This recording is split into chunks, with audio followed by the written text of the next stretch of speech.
Now tell me, when the dinosaurs died out, 65 million years ago, we're in a period of conflict.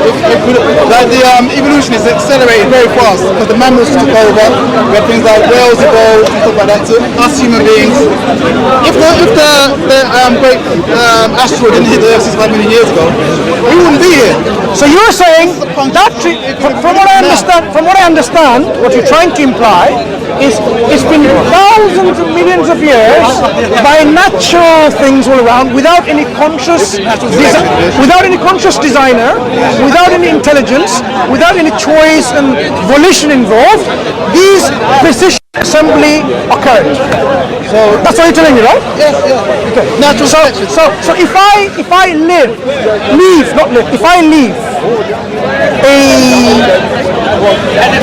a bunch of English letters of the alphabet, and I have a machine that it keeps throwing on the wall, throwing on the floor. It's there. Power source is there, solar and mechanical, electric, what's it called? Water. All this water, so that it doesn't never lose energy for a long time. Do I expect these kind of letters to come together by no intelligence, no assembler, and eventually it provides information to the level of complexity that is like it says here. It says like this. It produces this. Look. Wait. Excuse me. No. Excuse me. Listen. No. Wait. And the information it produces is this. This is how you to make energy that will never run out. You can do that in a test tube, and it gives you a formula, and so on. Do you think this kind of information can just come by this throwing of the letters over time, when there is air, there is temperature, there is humidity, there's some kind of wind speed? Is that possible? I'm sure you know about natural selection, isn't it? Hang on. Let me take my example, and then I'll go to natural selection. Because nature is blind, by the way, not intelligent. So in my example, would that information ever be produced in the future? No. Good. Because it's so precise and so much in terms of its complexity that we can't imagine it to happen. Now, you have nature. Nature is blind, meaning what? It doesn't have any consciousness itself. It doesn't know that it exists. It doesn't know that it should make something like this. Imagine now it wants to make a mousetrap. Would it ever succeed in making a mousetrap? You have natural selection. You have natural selection. If you had a mouse can get trapped in anything, you know? No. A mousetrap is such a device in which, when all the components are together functional, only then works. If you miss the spring, it doesn't work. If you miss the base, it doesn't work. If you miss the thing that... So you had a simple mousetrap. No. A mousetrap that traps a mouse. No, that works. And then after it's like 99% of all the ones didn't work. No. A mousetrap... One that did work, yeah? It had a little bit more extra complexity to it, yeah? Wait. So over the millions of years. You're bringing Mother Nature in. No. Start with the basics. So you have now, this universe exists. Go back, maybe multiverse. Go back, the laws of the universe. Okay, good. The laws that made the inflation and explosion possible, the Big Bang. The laws by themselves, just like the concept of red. Red doesn't exist. Red exists in something. Red apple, red couch, red shirt. Yep. Red by itself, no physical existence. The frequency of white light. No, that's something physical. About light. You're describing light by that color. So, laws by themselves, they cannot just simply exist. So how does it then enforce the rule of that law in the natural world? Let's start with that. Well, you're talking about... enough of our fairy tale, let's now be real. You're talking about descriptive laws, yeah? All we can do is have descriptive laws to describe what we see. And, no, you missed the point. The laws of attraction, electromagnetism, you know those weak force, strong force, electromagnetic force, right? Yeah. Okay, maybe gravitational and so on, another one. Ultimately, ultimately they're trying to say the unifying force, one force. These have certain inherent axiomatic, meaning it's given laws and properties, which applies. Because of that law, the universe behaves in this manner. Now, how is this law applied? How does it know it's applied? Who applies it? The law themselves don't know that it exists. Yeah, it's supposedly there in existence, but how does it know to enforce it? Who's enforcing it?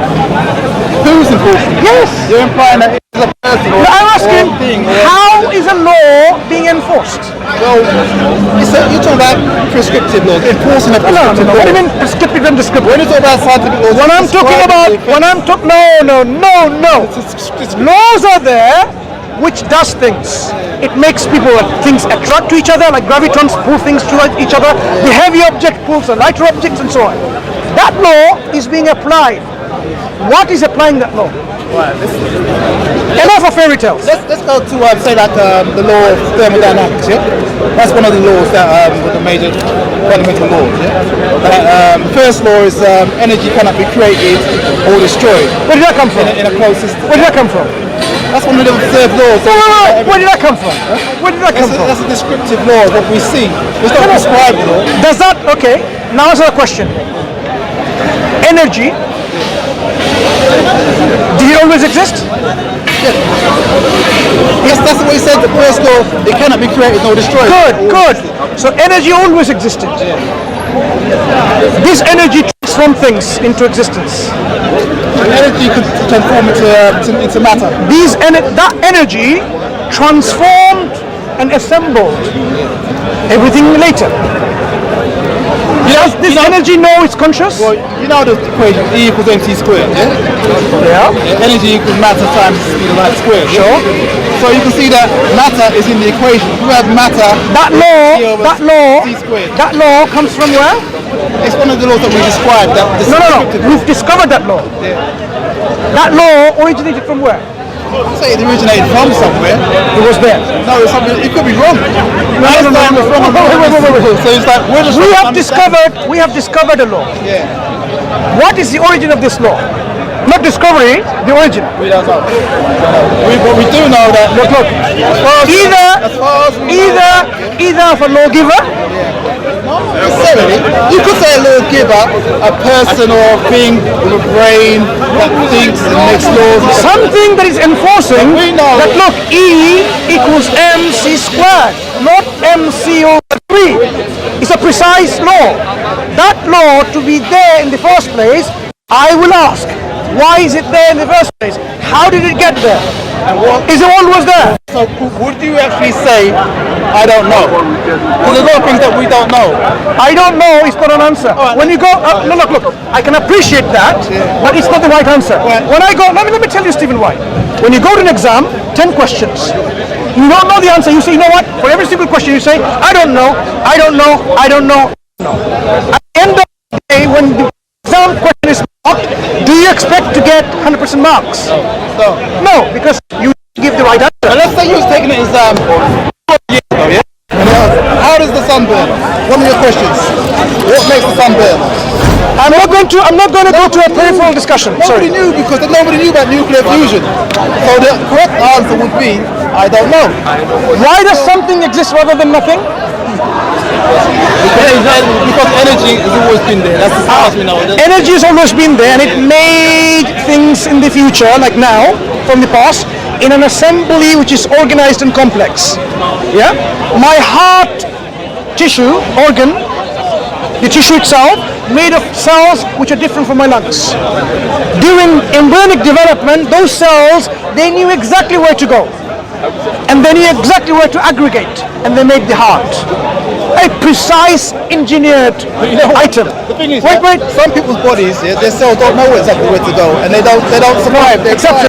They have like exception when you mess around with the program. The program is there with no interference with the program, with extra radiation and so on. Listen. Not perfect. Doesn't matter. What I'm saying is, because my eyes are not perfect. Because the program is there, after a certain time, it should behave that way. Because the programmer did not want to make you live forever. That's the design already. fit for that design, that you will not be able to see, and when you become weaker, you will not just, it's all But the you will program. live forever when you go to heaven, though, isn't it? Your design makeup will be different. You would not need glasses anymore. Yeah, with a different program. Why not? You'll have eyes in heaven. Why not? No, why not? What's wrong? Atheist. Heaven was a kind of spiritual. No, that's Christianity for you. Islam, in which we will have a body. You have a body. We will have a body. Okay. Yep. There'll be a planet. You're on a planet.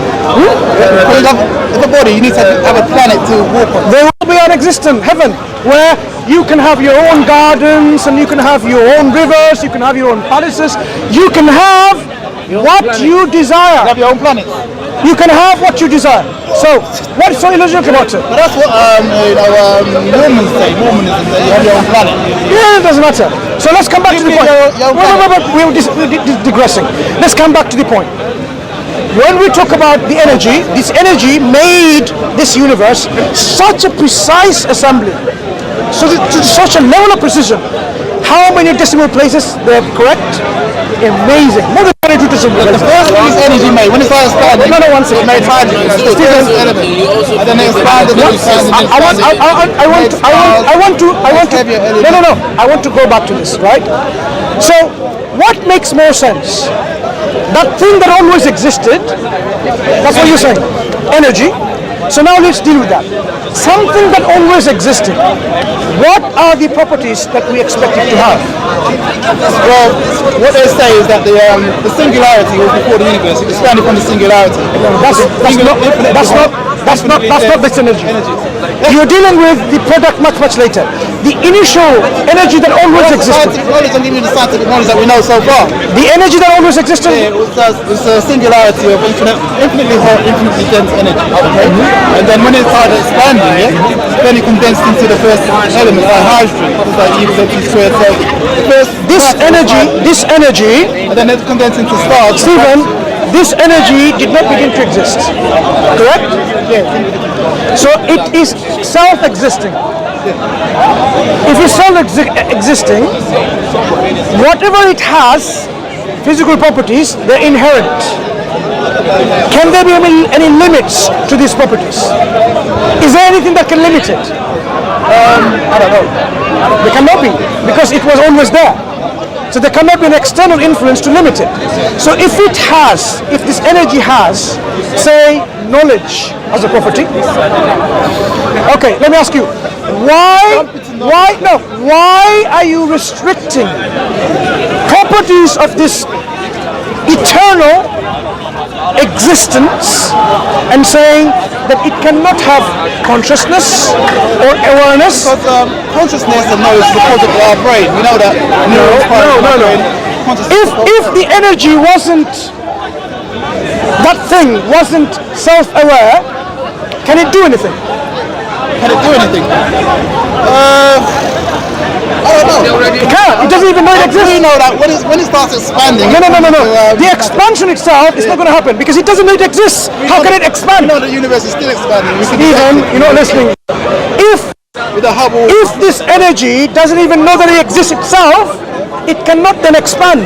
It doesn't know that, let me expand, because for it doesn't know it exists. Maybe it's a natural process. No, listen. Maybe it's, if the energy is not self-aware, because it doesn't know it exists, it cannot then will to say, let me self-expand. Are you 100% certain of that? Energy has a limitation as well. Look, you got to realise that you can't be 100% certain about everything, because people didn't know. This bottle that you people said. didn't know what made the sun burn 200 years ago. And you can say, I'm 100% certain that sun is a god. And people believe that for thousands of years until they discovered new. Is this bottle conscious? What is not conscious? Right. Can it make a watch like that? No. Why? Why not? Well, because it's not conscious. It doesn't, Right. Does it know it exists? No, it doesn't know it exists. If it doesn't know it exists, can it do anything? No, it cannot. No. If the energy doesn't even know that it exists, can it do anything? No, it can't. Exactly. So since something happened from the energy, from that point, original point or some point, that then things proceeded to happen and got organized to such a precision. Then I could be wrong about that as well, because you could say, does the sun know it exists? You say, does the sun know it exists? No, it doesn't. But can it do anything?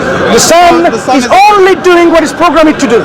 Programmed to do. How do they program the sun? That's what I'm saying. That's what I'm saying. We know that the sun forms naturally from dust The sun clouds. is natural. If the energy was not self-aware, then nothing will happen. Nothing will be done because it doesn't. For a fact. You cannot say that. I'll just give you an example. There's a lot of things that we don't understand. No. I understand, and you understand too. There's unknown unknowns. There's things we know we don't know. There's things we don't know we don't know. Like for instance, dark energy. We know something that doesn't have any awareness. How can it even intend to do anything?